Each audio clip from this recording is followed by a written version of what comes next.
From one perfectionist to another, have you ever just felt like paralyzed by the need to do things perfectly that you just don't even start, or you stop before you can even like have a chance to find success? I feel you, I see you. We're gonna talk all about perfectionism and some tips to maybe help you, get beyond it so that 2025 can be a great year where we don't have to be perfect, we can be good enough, and that is amazing. Hello, hi, my name is Emma and welcome to the very first episode of Coffee and Clay. This is a new series I'm doing where we will essentially drink coffee and sculpt using polymer clay and talk about a certain topic kind of podcast style. Today, this one's for my perfectionist, also known as my anxious people-pleasing people. I mean, I see you. I am one of those people. I feel it. Even starting this video, I was sitting over there at my desk for an hour being like, who am I to talk about this topic? But let me tell you why you should listen to me. So I'm an artist, I'm a small business owner, but I also love psychology. I've been studying it basically my whole life. I went to college, got my bachelor's degree in psychology. I've done therapy.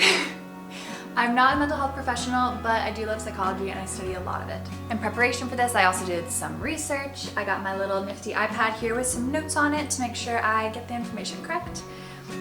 But of course, I have to add a disclaimer that this is based off my own research and personal experiences. So while I'm working on my little clay project, this is Florence. She's a prototype for my first drop of 2025, a little spicy Valentine's Day drop. We're gonna chat all about perfectionism, what it is, how it helps us, how it harms us, how our lives might be different without it, and some tips to maybe help you, get beyond it so that 2025 can be a great year where we don't have to be perfect, we can be good enough, and that is amazing. Okay.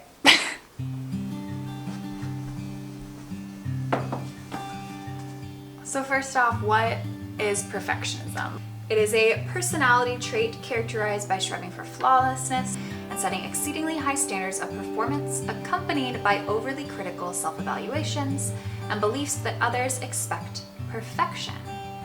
And perfectionism doesn't just harm our own relationship with ourselves, but can also cause us to put exceedingly high expectations on those around us, which can harm our relationships, whether that be our friends, our partner, family, coworkers, because we often treat others the way we treat ourselves.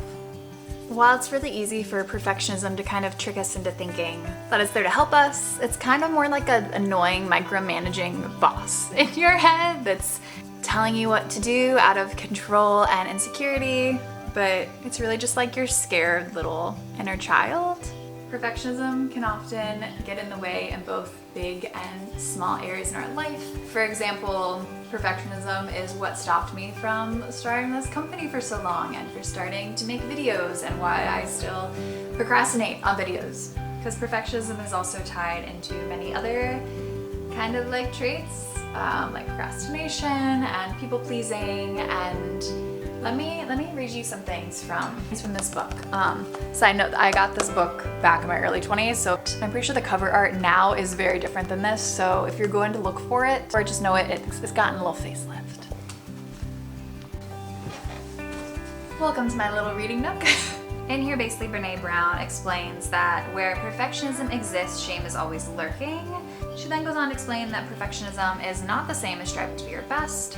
In fact, it's more so the avoidance of pain and judgment and shame, that we use perfectionism as a shield, kind of as a lot of the times procrastinating is not just because you're lazy. It could either be an executive function thing, or it could be the fact that we're literally too scared to start, and it would be better to just never do the thing at all than to risk doing it and failing. Another myth is that perfectionism is not self-improvement. Instead of us trying to be perfectionists for success, it's more so a way to gain external validation that if we make our lives look perfect, then others will like us. And so essentially it's very other focused. And I have another point about this that I heard in a podcast recently, but let's get back to clay, because that's what this whole thing's about. So I was listening to the podcast Hidden Brain, and it's a specific episode called Escaping Perfectionism. I'll link it below if you want to listen to it. But they were talking about one specific type of perfectionism. So this type of perfectionism is called socially prescribed perfectionism, and it's very externally based, and essentially it's the fear that if we don't, if we aren't perfect, then there's just people in the world waiting to just shame us and pounce on us. And so this article from Harvard says, socially prescribed perfectionists often believe that if they do not perform at a level expected by others, they'll fail completely or lose affection within specific relationships. And while sometimes others may expect perfection from you because they might be perfectionists themselves, a lot of the time it's imagined and we just put this extra pressure on ourselves for no reason. Like one example of perfectionism is that this is literally a prototype. I'm the only one that's gonna be seeing it. I mean, obviously you're seeing it, but I'm not gonna sell it to anyone.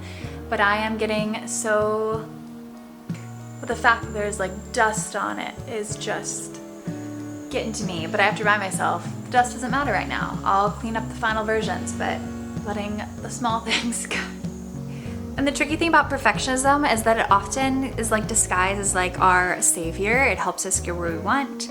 And yes, it has helped me, achieve some of the successes in my life, but at what cost? It's also, our inner saboteur. It caused burnout, our mental health to kind of crack. And also for me, I know it stopped me from doing a lot of things I want to do.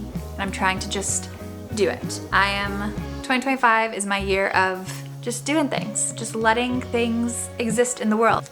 I got some new Posca pens to play around with. These are paint pens if you don't know. But just imagine for a second, what would your life look like if you stopped letting perfectionism run the show? And honestly, things might even turn out better than you expected because perfectionism doesn't just steal your time, it steals your joy and creativity too. So when you let go of it, you just make more space for those to come back as well. Think of all the things you've avoided because of perfectionism in the past, the things you wish you would have done, the risks you would have taken, the people you would have talked to, the things you would have made. And instead of being ashamed or feeling bad they didn't do in the past, imagine how your life could look like if you just start those things now, just one tiny little baby step at a time.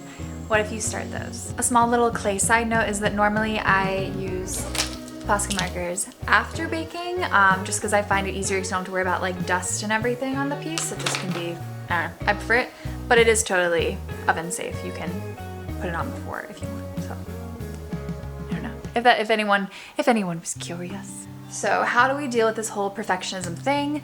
The number one thing you can do is just be aware of it so you can catch your thought process and kind of slowly start to rewire your brain over time. So when you catch yourself obsessing over the small details or getting stuck in indecisiveness or procrastination, just take a pause, take a break. Don't actually try to push through that. It often means you need to step back.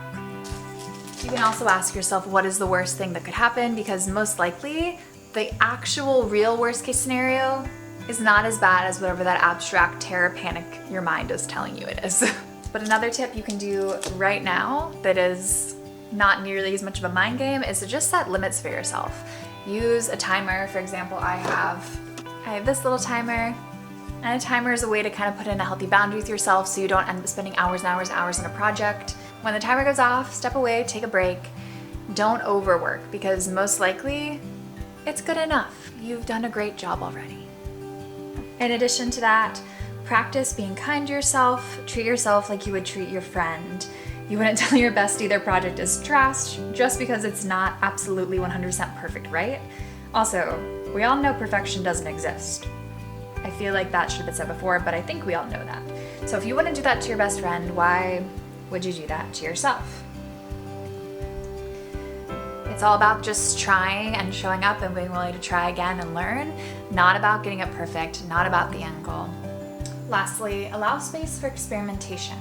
Start changing your inner self-talk to a growth mindset and understand that you're constantly learning and evolving. To do this, it can be very helpful to take on journalism or some mindfulness because it just allows space to slow down and you can reflect on what is happening.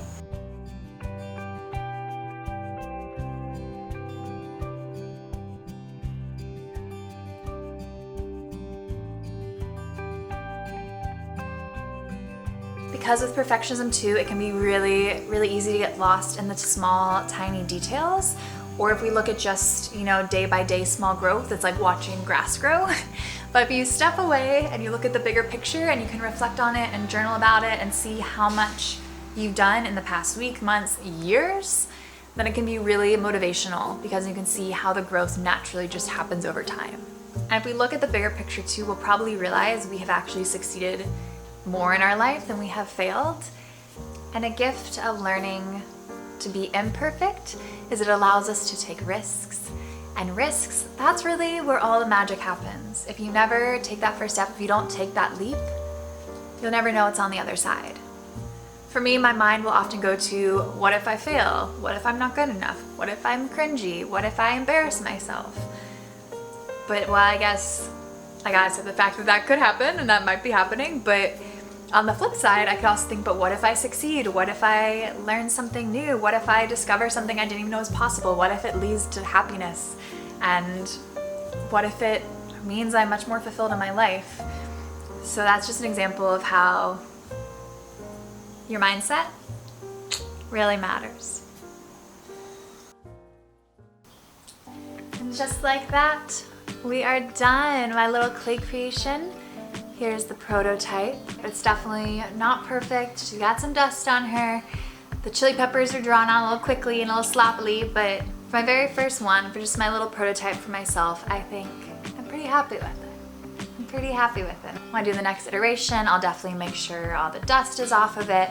I'll take more time drawing on the chili peppers, they're more unique, and just make her more polished and clean. Also, it is kind of hard to like clay and film at the same time. It's like a lot to keep track of in your brain. All things considering, I'm very happy with her. But all that to say from this whole video, if you're a perfectionist, if you struggle with not doing things perfectly, I feel ya. You're not alone. There's a lot of us in the world that struggle with the same thing. Give yourself permission to be messy, to make mistakes, to do things just 70-80%. Just like take a step back and know that what you are doing is enough. And also your inherent self-worth has nothing to do with your productivity or what you achieve, because inherently as human beings, we're all worthy, you know? And that is it. That is the end of the first episode. I hope you liked it. If you did, please like, comment, and subscribe. If you feel so inclined, maybe share this video with a friend or someone that you think might enjoy it. If there are any topics you'd like me to talk about in future episodes, let me know in a comment below. But until next time, keep creating, keep doing imperfectly perfect things. All right, bye.